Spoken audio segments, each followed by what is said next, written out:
किसी ने एक बार भगवान बुद्ध से प्रश्न किया, भगवान, हम पढ़ना तो चाहते हैं, समझना भी चाहते हैं, लेकिन इतना ज्ञान है, इतनी किताबें हैं कि समझ ही नहीं आता शुरुआत कहाँ से करें।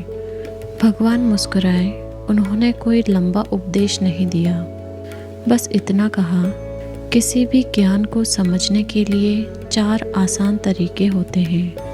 अगर ये 4 बातें समझ ली जाए तो पढ़ाई या ज्ञान बोझ नहीं बनता, बल्कि जीवन को बदलने वाला बन जाता है। पहला तरीका, जो तुम्हें सिखा रहा है उसके व्यक्तित्व की पूजा मत कीजिए। यह मत देखिए वह कैसा दिखता है, वह कितना प्रसिद्ध है, उसकी आवाज़ कैसी है। बस इतना देखिए, क्या वह तुम्हें सही दिशा में ले जा रहा है। मान लीजिए एक टीचर बहुत साधारण स्कूल में पढ़ाता है, साधारण कपड़े पहनता है, वह धीरे धीरे समझाता है और बच्चा आराम से चीज़ें समझने लगता है। दूसरा टीचर बहुत प्रसिद्ध है, महंगे स्कूल में पढ़ाता है, महंगे कपड़े पहनता है, लेकिन बच्चा कुछ समझ नहीं पाता। अब आप किस टीचर के पास अपने बच्चे को भेजना चाहेंगे, जो बच्चे को सही तरीके से समझा रहा हो। ठीक वैसे ही ज्ञान में शिक्षक नहीं, शिक्षा जरूरी है।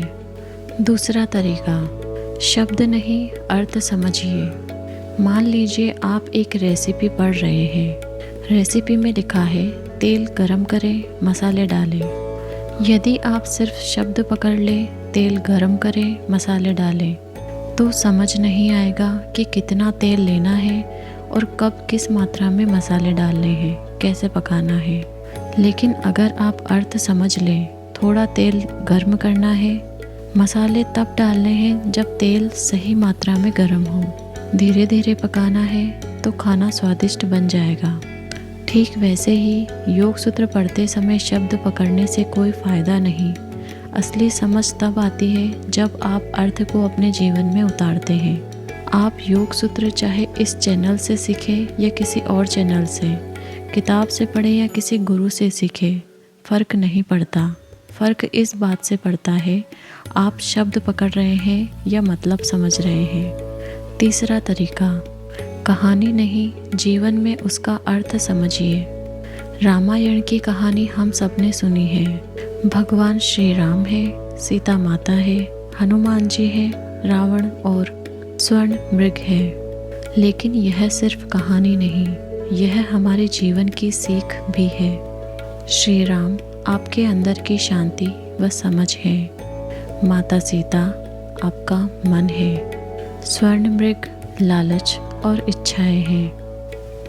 रावण की लंका परेशानी, दुख, तनाव, डर और बेचैनी है। जब सीता माता रूपी हमारा मन स्वर्ण मृग रूपी बाहरी चीज़ों, सामाजिक तुलना, सुपरफिशियल आकर्षण, इच्छाओं के पीछे भागता है, तब हमारा मन रावण की लंका जैसी परेशानियों, तनाव, दुख और चिंता में खो जाता है।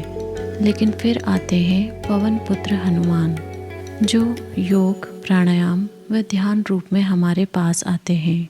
वह हमारे मन को शांत करते हैं और हमारा मन फिर लौट जाता है राम यानी हमारी अंदर की शांति की ओर।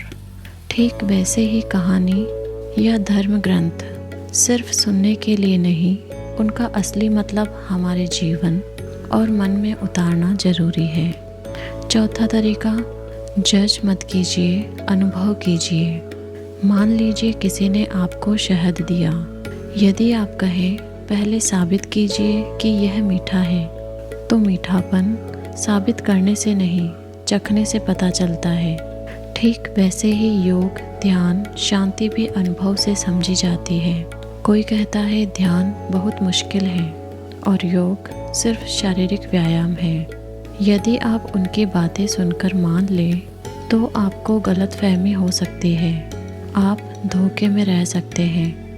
लेकिन जब आप खुद थोड़ा करके अनुभव करते हैं, थोड़ी सांसों की प्रैक्टिस, थोड़ा योग, थोड़े ध्यान की कोशिश, तो धीरे धीरे शांति और संतुलन का अनुभव होता है। इसलिए तुरंत निर्णय मत कीजिए, खुले मन से सुनिए और अनुभव कीजिए। इस तरह महात्मा बुद्ध की ये 4 बातें याद रखकर आप किसी भी चीज़ को जल्दी, सही और गहराई से सीख सकते हैं और इन्हीं 4 आधारों के साथ योग सूत्र की यात्रा शुरू कीजिए।